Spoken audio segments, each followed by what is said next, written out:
Señor Pedro Medellín, si usted opina lo mismo. A mí me parece muy grato, y pese a que se piense lo contrario, una voz disidente tan fuerte como la del presidente Álvaro Uribe. Me parece que es importante alguien que esté poniendo una señal de alertas y esté llamando la atención en ese sentido.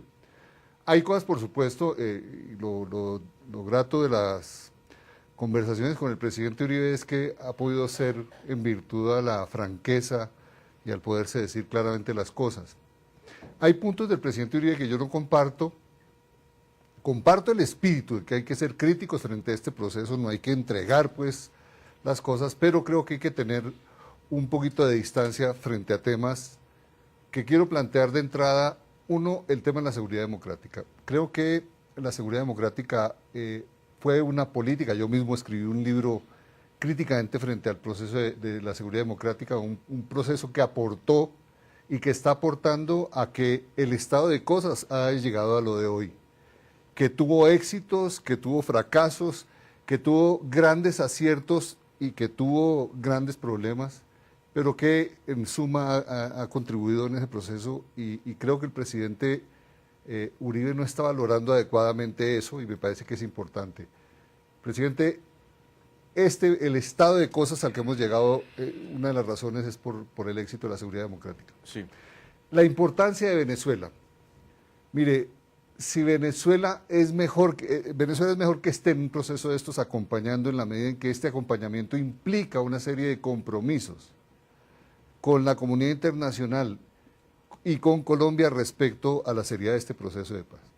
Si hay jefes de la guerrilla colombiana en el territorio venezolano y llegamos a un proceso de paz, Venezuela en este proceso de acompañamiento asume unas responsabilidades que van a ayudar a consolidar este proceso. Yo no lo vería mal, no lo veo como que esté utilizándose electoralmente, y me parece que es positivo.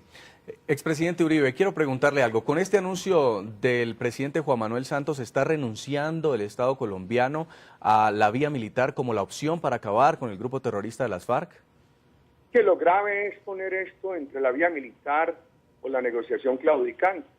La seguridad democrática fue una seguridad integral. Eso no fue la vía militar a rajatabla. Eso tuvo 3 elementos para desarticular el terrorismo.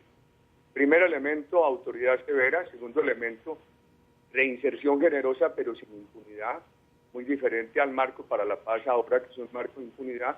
Y tercer elemento, una gran política social que estaba evitando que las guerrillas y los paramilitares tuvieran capacidades de reclutar nuevamente a los jóvenes.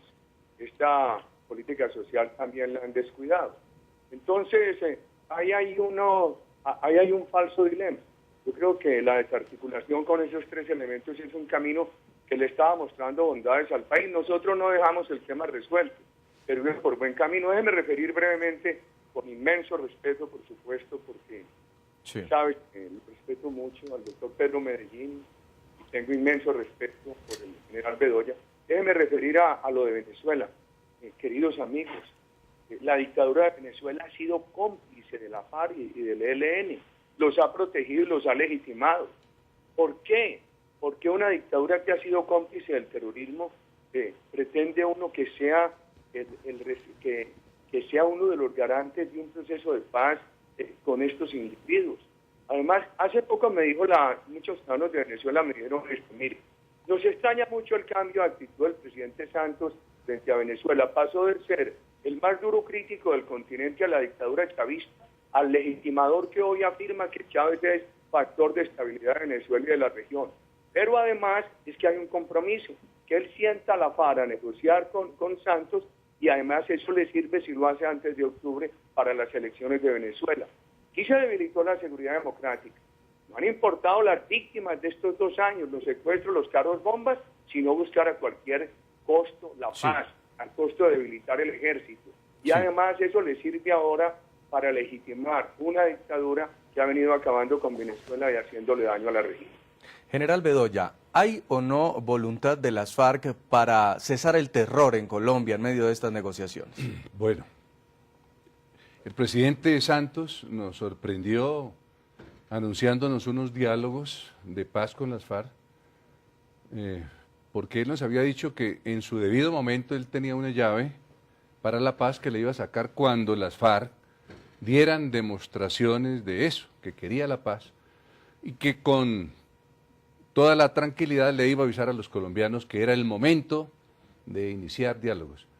Pero resulta que llevamos en los últimos meses, y especialmente en el último mes, la intensificación de la violencia en todo el territorio nacional. Uno ve un departamento, por ejemplo, como el departamento del Cauca, que lleva más de un mes en destrucción. Es decir, todo lo que le puede pasar al país le está sucediendo al departamento del Cauca, ¿no? Sí. Fuera de las agresiones que ha recibido el Ejército y la Policía Nacional allá. Es que hemos visto soldados, policías, hasta llorando de la forma como estas organizaciones, manipulando comunidades indígenas, han golpeado la dignidad y el honor de nuestros soldados. Podríamos decir lo mismo que sucede en Nariño, que sucede en el Putumayo, que sucede en el Santander, que sucede en Arauca, etcétera, etcétera, en La Guajira. La Guajira nos atacaron desde Venezuela, lo mismo que sucede en Arauca, lo mismo que sucede en norte de Santander. Y yo digo ¿se dieron las condiciones para iniciar diálogos de paz? Yo creo que no, al contrario, no hay condiciones. Es que si el presidente Santos nos dice cuáles son las condiciones, que hasta el día de hoy no lo ha dicho. Hay otra cosa que me parece muy Sí. delicada, es que estamos en una plena guerra jurídica contra nada menos el ejército y las fuerzas militares y la misma policía, enfrentadas a unas organizaciones Sí. que lo están llevando al ejército a la cárcel. Es que recuerde que es un ejército que no tiene fuero en plena guerra, y una organización criminal como son las FARC y el ELN que tienen fuero. Y Esa vamos ley, Vamos esa- a revisar eso en instantes, Sí, general Bedoya. El equipo periodístico del programa La Noche comparó el borrador del acuerdo que el gobierno colombiano y el grupo terrorista de las FARC estarían ultimando en La Habana, Cuba, con el llamado acuerdo programático del grupo criminal que data de 1993 y que fue el punto de partida de la organización ilegal para las pasadas negociaciones con el gobierno de Andrés Pastrana. Entre ambos documentos hay notables diferencias que revelarían que las FARC han cedido en sus pretensiones frente al Estado colombiano. Iniciamos con los cambios en los aspectos políticos. En el llamado acuerdo programático que las FARC emitieron en la octava conferencia del grupo terrorista en abril de 1993, basaron su propuesta política en los siguientes puntos: un parlamento unicameral, la elección popular de las altas cortes y el procurador general de la nación, la independencia de los organismos electorales y la participación nacional, regional y local en la toma de decisiones. En el borrador del acuerdo que reveló RCN La Radio y que tiene fecha del 8 de agosto de 2012 y que estaría siendo ultimado en La Habana, Cuba, los asuntos políticos quedaron expresados en 3 puntos.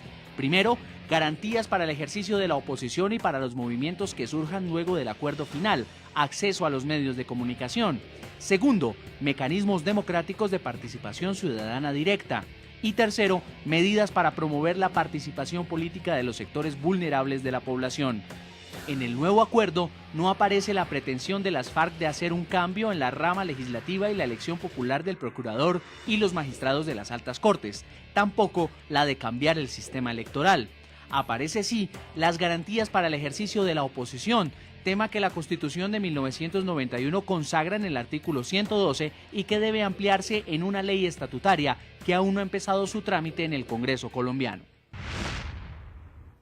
Señor Pedro Medellín, ¿cuáles condiciones cree usted que juegan a favor del Estado 10 años después de los fracasados diálogos del Caguán? Mire, esa nota que acabamos de ver respecto a los cambios en las aspiraciones de las FARC revela un escenario muy importante.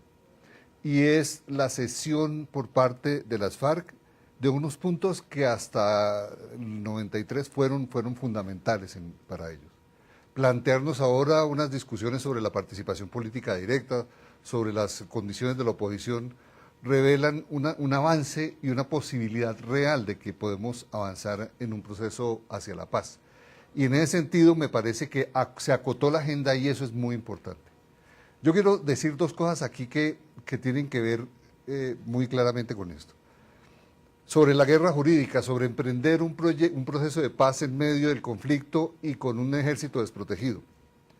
Yo creo que sí es necesario y que es urgente el tema de abordar el tema del fuero militar, pero General Bedoya, no es una guerra jurídica, no hay una guerra jurídica en ese sentido, sino no tenemos que olvidar que hubo gente de las Fuerzas Armadas que se desbordaron y que aprovechando su condición transgredieron los derechos fundamentales de muchas personas. El tema de los falsos positivos es un caso absolutamente ejemplarizante. Creo que a la luz de este proceso de negociación es absolutamente clave que se discutan temas y se resuelvan ya temas como el del fuero militar. Sí. Son condiciones que van a ayudar a que este proceso sea posible, porque no se puede entrar en un proceso de negociación con una guerra que está planteando el presidente Santos. Ha sido claro en decir no vamos a ceder un centímetro, no vamos a parar las operaciones militares. En ese sentido hay tranquilidad y desde el punto de vista de que esta negociación es una negociación Sí. que está haciendo claramente bajo el conflicto y eso marca unas condiciones determinadas. Sí. Expresidente de Colombia, Álvaro Uribe, ¿y usted cree que las FARC del Caguán son las mismas de hoy? Es decir, ¿hay una diferencia según lo muestran las peticiones que hacían en ese momento a hoy o se trata del mismo actuar criminal? Entre el Caguán y 2010 el país cambió sustancialmente porque el gobierno nuestro dejó desmontado el paramilitarismo, dejó debilitadas a las guerrillas y se han recuperado muchísimo las guerrillas y han crecido las bandas criminales en los últimos 2 años. A mí me gustaría que ustedes miraran las estadísticas de inseguridad que ratifican plenamente lo que ha dicho el general Bedoya. Ese es un punto muy grave. Segundo, la agenda, que en el año 93 estábamos bajo la vigencia de aquel artículo de la Constitución del 91 que dice que solamente pueden ser elegidos personas que han cometido delitos cuando han cometido un homicidio culposo o un delito político. El marco para la paz que se acaba de aprobar y que tiene rango constitucional permite la elegibilidad de personas que han secuestrado, que hayan incurrido en el narcotráfico, que hayan incurrido en graves violaciones al derecho humanitario, todo porque se permite ampliar el concepto del delito político y extenderlo al delito conexo. O sea que eso ya lo ganó la FARC y es muy grave para la institucionalidad colombiana. El gobierno ha debilitado muchísimo a las Fuerzas Armadas en estos 2 años. El gobierno ha tenido toda la voluntad para buscar una negociación con el terrorismo, pero no para defender a las Fuerzas Armadas. Mire, cuando yo oí al doctor Pedro Medellín sobre el tema de los falsos positivos, todas las semanas ha habido jueces de la República que han tenido que liberar personas en la cárcel por falsos positivos, porque resultaron víctimas de falsas acusaciones.